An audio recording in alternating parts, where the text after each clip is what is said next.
Well, we're officially in December, silly season. It's silly enough in here. Welcome to Not So Christian Brothers with Justin Caffrey and Colm Hayes, brothers, of course. And last week we had such a successful show because we were talking about house prices. Is there a crash looming? Is the market about to snap at any given moment? And people were really engaging with that. So let's see how this show fares. But I know, Colm, you have some exciting news because it's right beside you. Okay, but first off, that really last week did really touch on everything for a lot of people.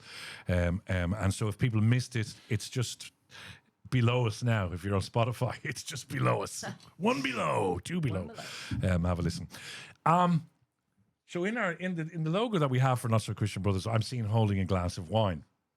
And a lot of people have stopped me on the street and said, why aren't you imbibing during the show? Because you have that reputation, Colm. And I was in this independent off license yesterday. Yeah, I was, just browsing. And I don't think I've ever heard anyone say they've browsed on an off license. Yeah. No, do you know the way you go into a clothes shop and they come over and say, can I help you? And you just go, no, I'm just looking. That's what I do in off license. That's so weird. Yeah, no, I'm just looking. I haven't decided yet. What are you looking for? Do you have this in my size? What size is that? 5 Very litres. See that red one? That's my colour. So, and you can see this on Spotify, but if not, I'll describe it if you're listening on audio. Wow. He then said to you, have you seen the new wine in a can? And I went, wine in a can? And he said, yeah, this is all the rage now, especially in the United States. But this is an Italian wine I have. It's red wine. And it's wine in a can. It looks like a mini Diet Coke, right? But is it fizzy?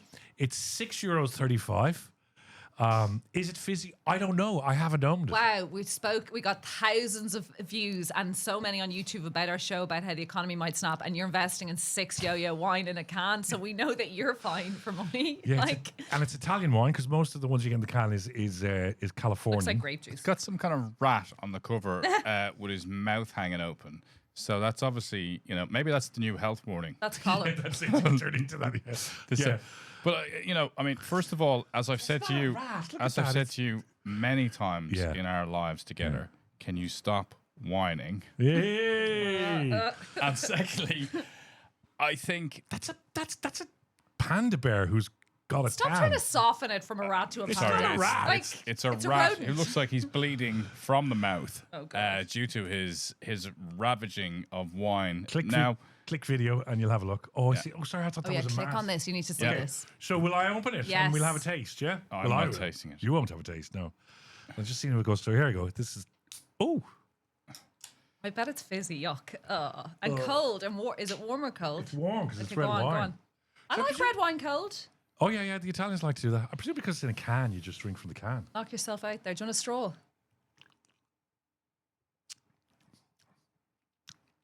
Ooh. So any concerns that we had about your alcohol has now been solidified. Oh, God, yeah. Is it like a craft beer? Is it? It's quite nice. Explain. It's very fruity. Can I sip it or will I get what you have? There's a little punch of it. I'm getting cinnamon and a little bit of grapes, definitely grapes because it's wine. And a little bit of a flowery earth. Okay. All right. Like your shirt. Yeah, so I'll just taste a little bit more of them. Right shirt for the right wine. Can I have a sip or do you have anything on your mouth? No, please take a sip. No, I don't have any cooties. No, I don't have any cooties in my mouth. So now the producer is getting involved. Rebecca. That's really nice. The other two members of the team are confirmed abstiners. Oh, it's got an after. That's the tin. So that face says it all. I'm thoroughly happy to be involved in the promotion of tinned wine. Tinned wine. That's I'm right sorry, up there. we should say drink responsibly. Same parents, different timelines, and united by chaos. Strap on, strap in, for the Not So Christian Brothers.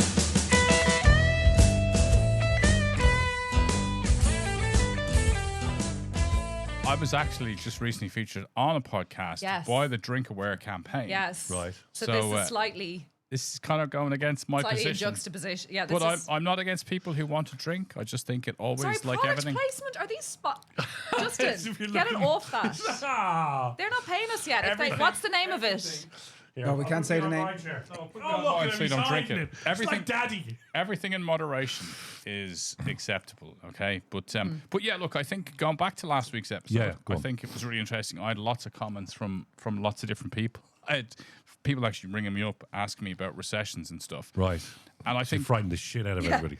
well, yeah, but I like my only point is more to educate, and just to share it, right? I could be wrong. And it wouldn't be the first time I'm wrong, but I can only share with you guys, our listeners, and you folks here, what we see. And there are challenges. Now, interestingly, Bitcoin has bounced in the last 2 days, and bounced? It's up, so it's Did gone. you not send us a graph in saying it was down? Oh yeah, it's down. So like the problem is if you own Bitcoin, it's kind of up, it's down, it's back to Okay. front, and it's a volatile Right. asset. But the general movement of things over the last 3 months or so has been materially unpleasant.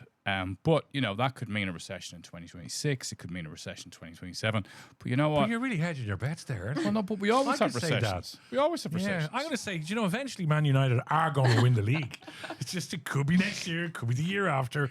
Come on, United.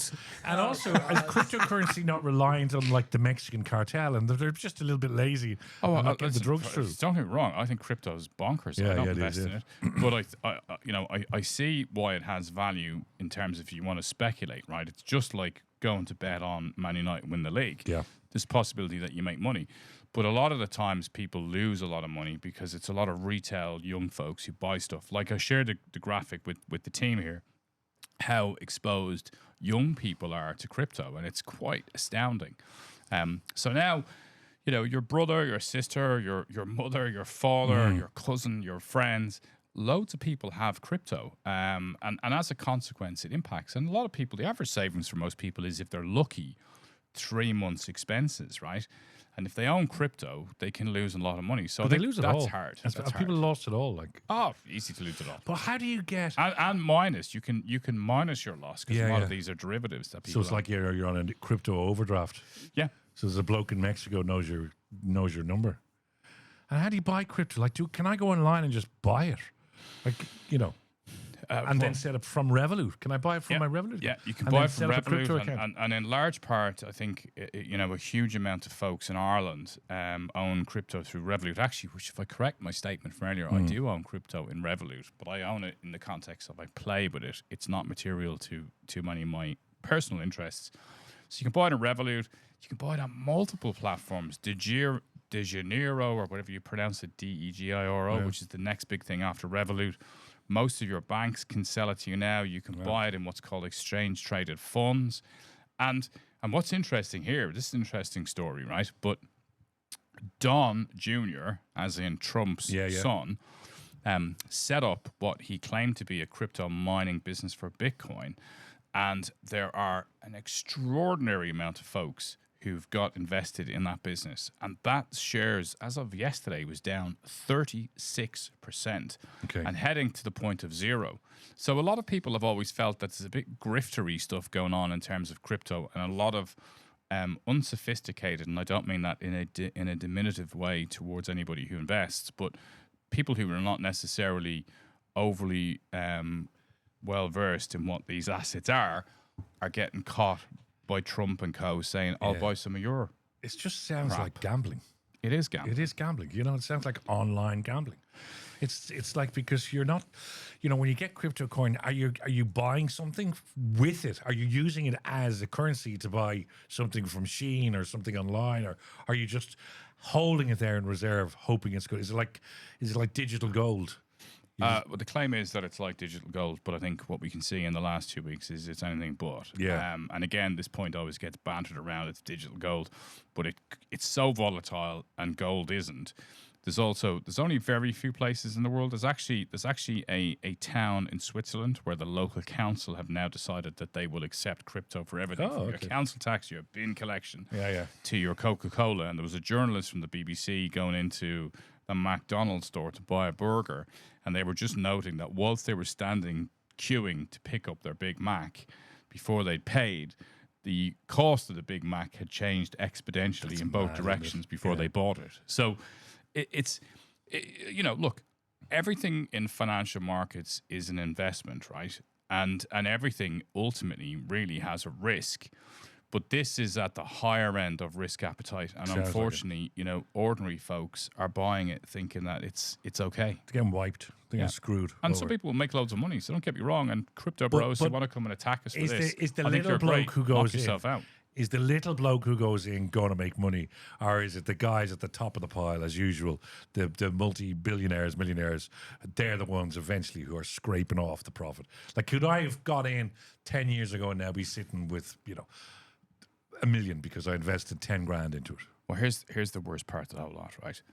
So Wall Street and the City of London and all these investment markets have become heavily regulated in the past 50 years, right? And even more so post the Great Recession in 2009. So it's very difficult to do anything in terms of trading against yourself or trading against other people, or being an unreliable party where you might say to somebody you should buy or sell something, knowing that you actually have a position that profits on the back of what's told to these folks, right? But because crypto is completely unregulated, they can do whatever they want. So Wall Street bankers can now happily make millions, and there's no inside trader rules, there's no disclosure obligations, there's nothing, and they get to wipe everybody out. And it goes to like the GameStop thing, as you know, and all of that stuff. It was hilarious and great, because the man kind of stepped up and beat some of these hedge funds. That's very rare.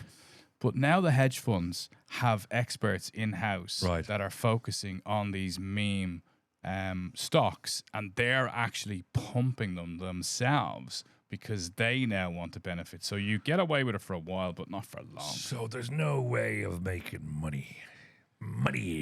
So, because that's what we were talking about the last time. And we were talking about getting a house and getting a mortgage and all that sort of stuff, the crazy price of houses.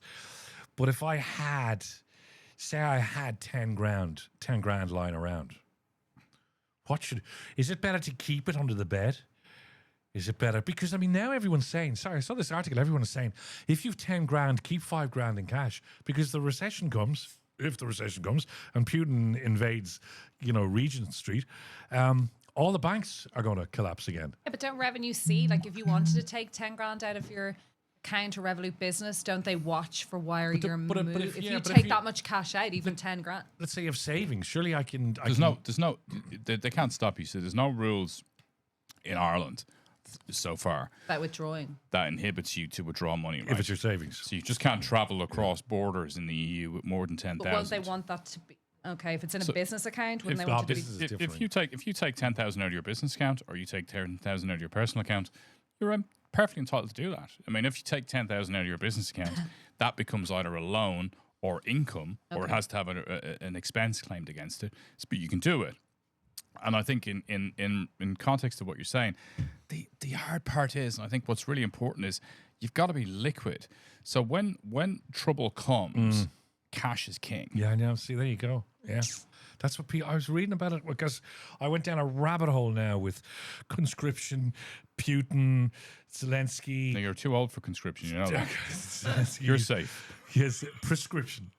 That's your wine.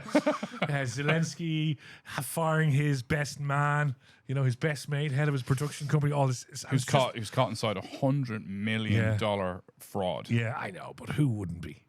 So anyway, That's why war is good. It allows you to hide a lot of things. And it's like, man, okay, so if you keep going down that rabbit hole, it's like, man, stop. We're heading towards this, and now Europe is gauging up and saying we need conscription and I'm thinking, if it hits, the banks possibly will be closed, or they'll all be attacked, cyber attacks, so you won't be able to get your money out. So maybe that old adage of keeping your cash in a little shoebox under the bed, probably you should keep some of it. I think I will. I've still got my communion money. It's getting in there. I remember being sat in a room in late 2009, or maybe, early 2009. Bear Stearns had already collapsed. I was sat in a room with senior bankers in London, bizarrely including Saif Gaddafi, who was Colonel Gaddafi's son, who at that stage was I think on the board of. He was in the room with you. Yeah. It's like was he your mate? No. But he was party to a conversation in terms of What was he doing in the room? Well, I'll finish now. If you shut up. Yeah, I just know. And I he might was, want to leave. He was there, as were all these senior bankers who I can't name. And Wow, you name drop Gaddafi, but we don't get the other guys. I think he's either dead or arrested now. But they were all there because the conversation was going to the fact that the banking system was going to collapse. That weekend, Right. there was a meeting of Goldman Sachs and the Federal Reserve, and the key point was whether or not they were going to back the entire US banking system. And in that meeting on that Friday, the conversation was all of these folks around the table were talking about how much they had in terms of pharmaceuticals and ammunition, Right. preparing for Armageddon if the banks don't get backed. So these things are real, and this was a real conversation, right? Now, thankfully, the Federal Reserve stepped in. And to your point Gaddafi about stepped in. well, it didn't work out well for him. But I think in terms of this recession or a war, I think it will be hard for us to ever get back to a place that was as bad as the Great Recession in terms of material risk to the banking sector. The 2008 recession. Yeah, See, because actually, if you read about World War II, Yeah. banks and everything, markets and all that, they generally survive. It's like volatile for 6 months, but then the world keeps going. I know, but in fairness, they couldn't be cyber attacked, so they weren't going. You still went into the till and you got your cash out. The whole thing, again, reading about this, is that the next war is going to be won or lost on the cyber attacks. Yeah. Destroy a bank, then destroy an airport, and then destroy all the hospitals by just going in and cyber attacking them. So that's where the war is going to be, and these lads, Putin's lads, are already heavily involved in that and getting ready for it. I don't know. I think. Is the advice go out and get your cash? Well, look. So from my own personal perspective, I think there's a couple of things that are relevant. I'm still invested in the stock market. I'm still invested in lots of things. I'm just not as invested as I was 6 months ago. So I'm just more liquid than I was 6 months ago. I think have some cash at home. But equally, like everything, if you just spend your time worrying about all the things that could go wrong, you'd spend your time doing that and nothing else. Well, as they say, you worry about 100% of things, 95% of them aren't going to happen. Exactly.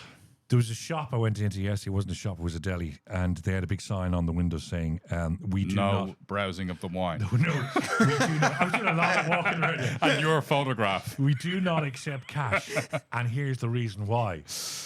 And the reason being, we find that some of when they went dirty, they were trying to be clever. Some of the cash is dirty, and we serve food, so we have to constantly clean our hands. So for the sake of cleanliness, we do not accept cash. And I'm thinking, you're now reading the news, because is there a fear of also being broken into for people looking for cash boxes? Yeah, is it a danger for security? Is it that it's grubby? Like my kids lick money. Oh wow, my kids lick. Yeah. My child's not like that, no. My children are my children are window lickers. Your children are window lickers? Yeah. No. It is scary because you go back 30, 40 years ago, everyone had money laundering. Clean the money. But they had cash, but they had cash in a box. But then also if you're running a business and you only take cash, you start going, well, you're obviously not paying it. It's all... Listen, when I go into a shop and it says our machine's broken and we only take cash, I think, you know damn well. of course it is. I was in another shop, actually. It was in another shop today, right? And this woman apologized for paying in cash. So it was in Holland. It was in Holland and Barrett, and everything is all so digital. Slap. And she had €100 note. Yeah. And the girl behind the counter was looking at it like it was Monopoly money. And Do you know what? Really sorry, I just. Yeah, because you had to break it. Do you mind if I pay in cash? And your man's going, no, it's fine. But banks in Ireland won't issue €100 notes. Although it's legal currency, they don't do it. They only do 50s, right? So she must have had this for years. She has out for years or for somewhere else. But the €500 note, which is now being disused, do you know what that was commonly referred to as? No. A Bin Laden.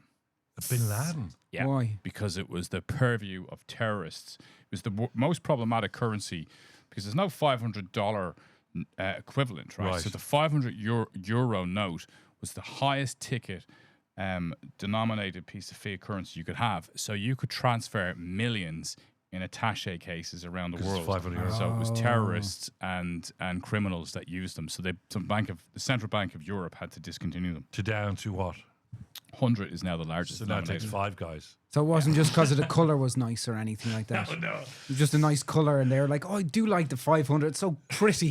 No, the it was Bin Bin Ladens. Laden. And Bin Laden, in case anybody doesn't know, was the chap who was responsible for allegedly attacking the Twin Towers. Weapons of mass destruction. Let's not go into And conspiracies, huh? if you want, It's not really conspiracy if theories. you want a funny story Not to be confused with bin liners. to lighten it up, years ago, this kid at Halloween, I think I may have told this story before Halloween came, and she was dressed as Barbie, but she had a false beard, right? And her dad was behind her going, "Oh, I know he's going to ask." And I went, "Okay, what are you dressed as?" Barbie Bin Laden. So, I was about to swear, but that is so messed up. What age was this kid? The kid was about 7. Dad was so behind her going, "Yeah." Oh my God. And Wow. it was around 2010 when Osama himself was caught or whatever that was. Is that not Apologies using to your our children? American audience gonna because say, we're this not is in so any way weird. being dismissive of the terrible atrocities that were carried out on your soil. Or the doll Barbie. Also, was that kid his beard?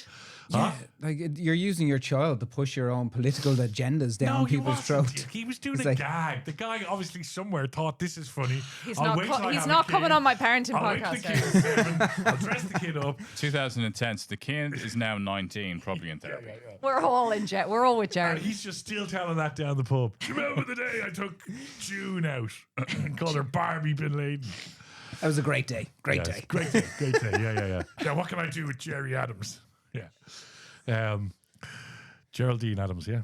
Anyway. So conscription though, right? I mean, like, Are we going to get into conscription now? well, yeah, I'm just like it's just. There was a lot of people giving out about house price stuff. There was so much engagement on that. People were all right, upset well, about that. Maybe we should. But I go like back to that. conscript. Like You like go on. conscription? Yeah, I think you go for What it, what guys. what People particularly? were just think- like, why is it so inflated? How can you have a house that was 300 grand 2 years ago that's 800? It doesn't make, like, we're talking about making sense and fact, and like you're in the financial, like, it does not make sense. And people were out kind of like, make it make sense. It doesn't, you know? yeah. So there was But a lot it's- of that. it's- But conscription's interesting. Can I do that or am I too old? Kind of. Well, Well, it's just supply. like but to hang on a No, second, just in the we're- house, so we we're- don't get we're too confused. old. Surely just house is competition. It's supply and demand. well, no, it's know it's what I not. mean? It's not even that simple, If unfortunately. there's somebody So- willing to pay for something, then they're going to pay for it. If there's 10 people queuing up, it's going to go up and up. Just like a no, auction. no, and no. Right? This time I disagree. So an interesting thing, and Terry, I know like this is a pain in the ass, but there's if you remind me, you can Yes. put a link into this or put a little graphic on it. But there's a guy on YouTube who's phenomenal, right? He's an ex currency trader who now is a socialist, right? Who Right. really gets into this in detail if anybody really wants to get down the rabbit hole. But the nature of why assets are so expensive is because of all the money that was pumped into the system during COVID, which has gone to the rich, including, you know, people like me who are not, you know, I'm not rich, but I own some property, I own some investments. And unfortunately, we've created this massive disparity now that means that those who are at the bottom of the food pile are materially disadvantaged. And this is principally down to the way that we see money flows. And you can actually watch it. It's stark how it's happened. So if you own assets, and if you owned an asset, and I mean me and you and I think everybody here, we owned assets, so we've benefited during this March 2020 to now. But if you didn't own assets, you just got wiped. So, you know, exactly as you say, like property prices have doubled nearly in that time all over the world. This is not an Irish problem; it's everywhere. But I mean, okay. But in 2008, property assets collapsed, property prices. So like it was the same there, and they had to come back, and now they come back a bit further. But I remember we were But looking. 2008 they collapsed, Yeah. and then we pumped more money. So M1, which is the definition of money supply, was doubled by 2010. So we just did what's called quantitative easing, and we printed more and more money, and we've done the same in 2020. So what that means is your food bill is now massively more expensive because quantitative easing creates inflation. So we print money, everything becomes more expensive. But what becomes more valuable when you do that is asset prices. So if you owned assets, you got richer, but you also had to pay more because inflation went up. So generally, if you've got more assets and inflation goes up, you're kind of up and down, but you're better off. But if you were a renter, you are just poorer by a country mile because you had no asset inflation. But it's still, I just believe it's still, in this country, at the end of the day, supply and demand. And if I've got a house and 7 people want to buy it, I'm going to get great money for it because it's somewhere in Dublin. If I've got a house and 2 people want to buy it and it's in Leitrim, I'm going to get less. At all times, with all property markets that do exactly as you say, we see historically post World War II that markets operate in different spheres, right? So UK housing markets are up, Irish is down, Germans up, Americans down, Japan, China. We have never seen all markets move in the same direction, and that's because we're pumping trillions into the system. We've pumped trillions into the system. That money has gone to the wealthier parts of society, and as a consequence, other people are suffering. So I don't disagree with you that it's that case in the past, but this is the first time in human history that it's all happened at once. And what happens when that happens? You get extreme right-wing decisions, you get governments change, and people get pissed off. So they get out into the streets and they protest. And they listen to the wrong messages. And now we have this, people are genuinely upset and pissed off because they're worse. They're not well off anymore. And we're supposedly in the richest country in the world. Yeah, but if like the worst collapse and the time that people lost assets most, huge about was down in 2008. But I can't remember them going out onto this. I can remember some of them. There was some. Do you remember they were in New York and there was a particular area. I can't remember what they were calling themselves. But there was no world movement. No inflation. There was no inflation. There was no so after people lost everything. I don't know if it's going to happen. But inflation this time. is the biggest motivator for protest. Think about the 70s. No, I know that. Yeah. Think about the 80s. So inflation's the biggest movement because if people suddenly can't afford to put food on their table or, have a family holiday, that motivates them more than anything else. It changes governments and it sways politics. So if inflation is up, you don't go out on the streets and you protest about inflation. You take your anger out, which is what we're seeing, on extremist views, and you burn an iPass centre. Correct. You say it's because everybody wants somebody to blame, right? It's very complicated to understand that the blame has to rest with the fact that there's tons, like trillions, pumped into the system. So they go, it's the fault of the immigrant.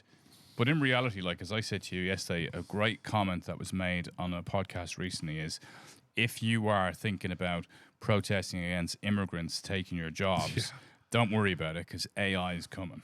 AI sorts that out already. That's who's going to take your job. Okay, doom and gloom again. Sorry about that. Like, subscribe, Yeah. comment, share the podcast. We had a lot of people getting involved in last week's show and who had a lot to say about it. So do get involved. We obviously have a show that goes out on Sunday as well. But you know what? Great, because the numbers are up on YouTube. People subscribing. The number of listens are up. You can see us, see them on Spotify as well. Enjoy.